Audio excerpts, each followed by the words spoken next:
नमस्कार। आज हम लोग पढ़ेंगे रूप। रूप तो हम लोग शब्द रूप तो पढ़ते ही हैं, तो शब्द रूप को कैसे पढ़ा जाता है आज मैं उसको आप लोग के साथ शेयर करूंगी। तो आइए पहले पढ़ते हैं हम लोग आकारांत पुल्लिंग। आकारांत पुल्लिंग में बालक शब्द का रूप पढ़ेंगे। तो बालक शब्द का रूप कैसे पढ़ते हैं कि जिसे हमें याद रहे, तो उसको देखते हैं हम लोग।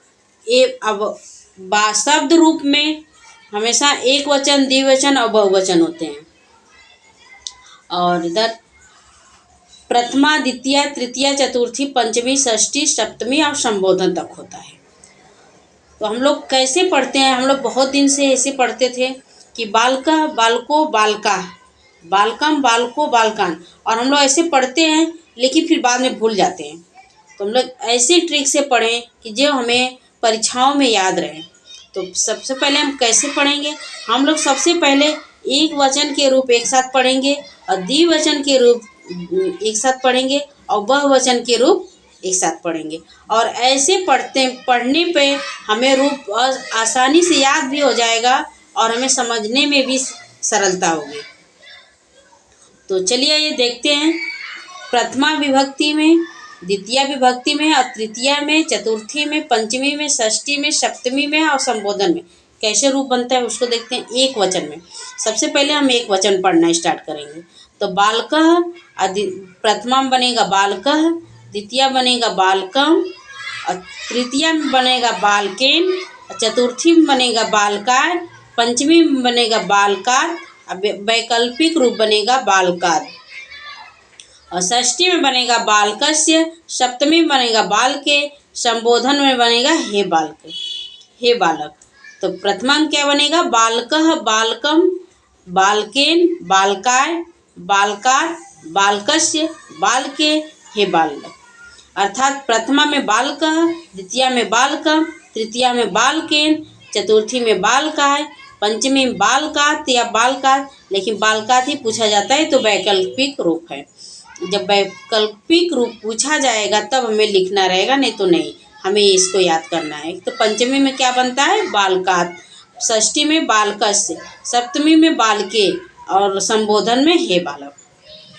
और द्विवचन में कैसे बनता है, तो द्विवचन में बालको, बालको, देखिए कितनी आसान हो रहा है। द्विवचन में दोनों में, द्वितीय में भी और प्रथमा में भी बालको, बालको, और फिर तृतीया में बालकाभ्याम, बालकाभ्याम, चतुर्थी में भी बालकाभ्याम और पंचमी में भी बालकाभ्याम।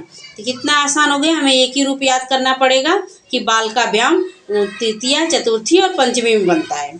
और षष्ठी और सप्तमी में क्या बनता है, बालकयोः, बालकयोः। तो षष्ठी और सप्तमी का याद हो गया कि बालकयोः, बालकयोः बनेगा और संबोधन में तो हे बालको, तो ये भी याद हो गया। तो कैसे रूप बनेगा, बालको, बालको, बालकाभ्याम, बालकाभ्याम, बालकाभ्याम, बालकयोः, बालकयोः, हे बालको। तो कितना आसान, हमें तीन ही रूप याद करना पड़ेगा। बालको, बालको प्रथमा, द्वितीय और तृतीय, चतुर्थी, पंचमी बालकाभ्याम, बालकाभ्याम, बालकाभ्याम और षष्ठी, सप्तमी बालकयोः, बालकयोः। तो हो गया ना आसान पढ़ना। तो अगला बहुवचन में देखते हैं हम। बालका, बालकान, पहला बनेगा, प्रथमा में बनेगा बालका, बालक शब्द के बहुवचन के प्रथमा के बहुवचन में बनेगा बालका और द्वितीय के बहुवचन में बनेगा बालकान और तृतीय के बालकै और चतुर्थी के बालकेभ्य, पंचमी में बालकेभ्य और षष्ठी में बालका नाम, इधर देखते रहिए। षष्ठी, सप्तमी में बालकेषु और संबोधन में हे बालका। तो बालका बहुवचन में बालका, बालकान, बालकै, बालकेभ्य, बालकेभ्य, बालका नाम, बालकेषु, बालकाः। तो हमें अगर हम ये आकारांत के एक शब्द रूप को याद कर लेंगे हम, जैसे बालक का, राम का, ऐसे एक शब्द रूप याद कर लेंगे तो उसके आधार पर हम कई शब्द रूप को याद कर सकते हैं। और ट्रिक है कि सबसे पहले हम एक वचन का देख रहे हैं तो सब के प्रथमा, द्वितीय, तृतीय, चतुर्थी, पंचमी सबका एक वचन देखें, और द्विवचन देख रहे हैं तो सबका द्विवचन देखें, और बहुवचन देख रहे हैं तो सबका बहुवचन देखें। तो ऐसे हमें समझना याद करना दोनों आसान हो जाएगा और हम पेपर में गलती भी नहीं कर पाएंगे, क्योंकि अगर बहुवचन का पूछेगा तो हमारे दिमाग में ये बैठ जाएगा कि बहुवचन में बालका, बालकान, बालकः, बालकेभ्य, बालकेभ्य, बालकानां, बालकेषु, बालकाः ऐसे रूप बनता है, तो हम वहाँ पे कर लेंगे।